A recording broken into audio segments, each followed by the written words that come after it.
Joining me now from New York is the chairman of the House Judiciary Committee, Democrat Jerrold Nadler. Congressman Nadler, welcome back to Meet the Press, sir. Good morning. Well, we anticipate getting something from the Attorney General today about the principal conclusions of the Muller report. What do you believe is the definition of principal conclusion? Well, I don't know. I don't know what's in the Muller report, and we'll just have to wait and see. But here's what I do know. What I know is that it's critical that everything in that report and the underlying evidence be public, be open to the American people, that transparency is key. America needs answers as to what's been going on. And I hope the Department of Justice will not leave things hanging by seeking to keep things secret.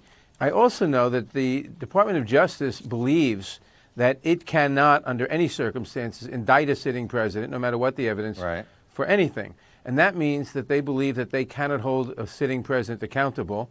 And accordingly, the only other institution that can is Congress, and Congress must get all the information and the evidence that the Department of Justice may have in order to exercise our function of being able to hold the president accountable. If we don't do that, if we can't do that, then the president effectively is above the law. All right, well, that brings us to this ambiguous phrase, right? Executive privilege. And I'm just curious, who gets to decide, who gets to arbitrate this? Is this up to the Attorney General? Well, no. The president must personally assert executive privilege, and I do not believe it exists here at all, because as we learned from the Nixon tapes case, executive privilege cannot be used to hide wrongdoing. And in that case, the Supreme Court, 9-0, ordered that all the claims of executive privilege be overridden and the tapes be public. So I don't think that the president may try to assert it, may try to hide things behind it, but I don't think that's right or be successful. I want to say that we know a few other things which are very relevant here. We know that the president pressured the FBI director to go easy, to drop the investigation on Mike Flynn and some others. We know that he fired the FBI director for not giving him the personal loyalty that he demanded, and for not dropping those investigations.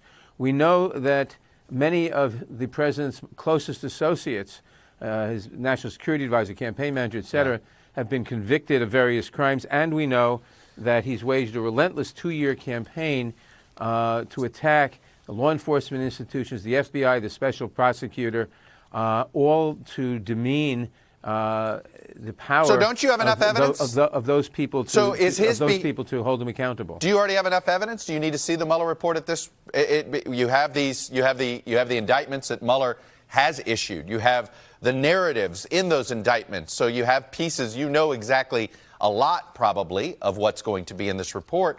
Sounds like you already believe there's enough evidence out there to prove obstruction, for instance.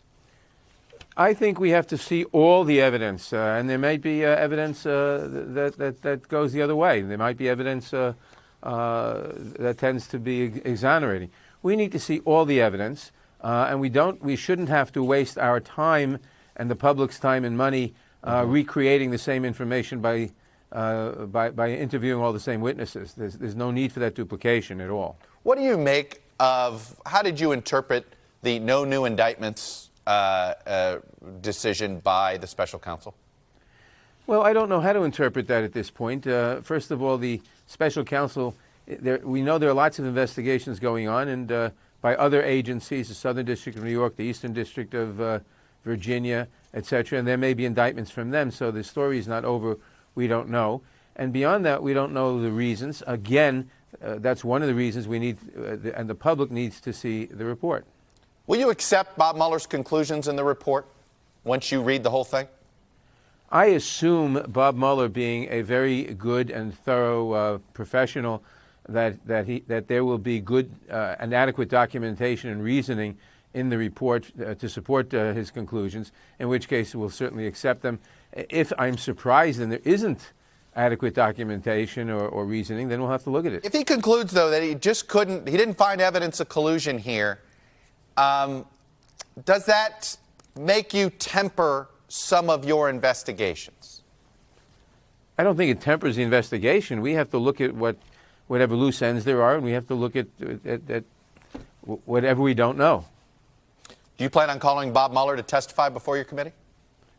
If necessary, but that's a very big if. Why do you say you wouldn't want to hear from him? I'll be honest, as an American citizen, as a taxpayer who helped pay for this report, part of me would like to hear from him directly. Well, yeah, that would be very pleasant. But the fact is that he gave us a report. He speaks through that report. If that report answers all our questions, there would be no need to call him. And if that report is all public, if that report is not public, if large parts of it are not made public, or if it leaves a lot of questions, then we'd have a necessity to call him. You don't call witnesses unnecessarily.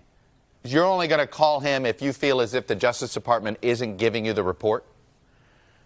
Or if we think there are questions we have after reading the report. How closely are you working with your Senate committee colleague on the judiciary side of things, Lindsey Graham? I ask that because it is judiciary that is dealing with this. Is there any way you two can work together, or is the politics too hard? Well, I don't know. We're going to be trying that. We haven't really worked together very much yet, but we'll see. Senator Graham believes there needs to be an investigation into how the FBI handled the Clinton investigation as well as the Trump investigation. Would you ever be open to something like that? No, I think it's totally unnecessary. When the Republicans controlled the Judiciary Committee and the Oversight Committee, and the House, in other words, last year, they did an extensive investigation of that and found nothing. It's just a lot of innuendo.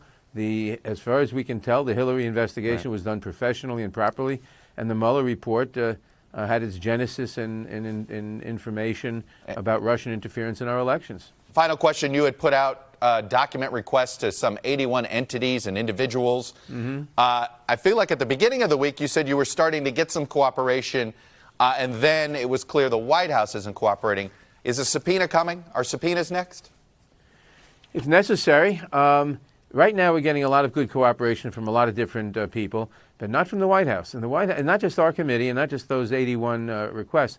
The White House is simply treating Congress in generally in contempt. They're not bothering to respond to letters, even with a perfunctory, we've received your letter, we'll review it. They're simply ignoring Well, do you have a deadline? How much time you plan on giving them before you then consider subpoenas? Not off the top of my head, but we'll act when we have to. Chairman Nadler, it's the beginning of what could be an extraordinarily long year for you and a lot of us. Anyway, Chairman Nadler, Democrat from New York, thanks very much. Thank you.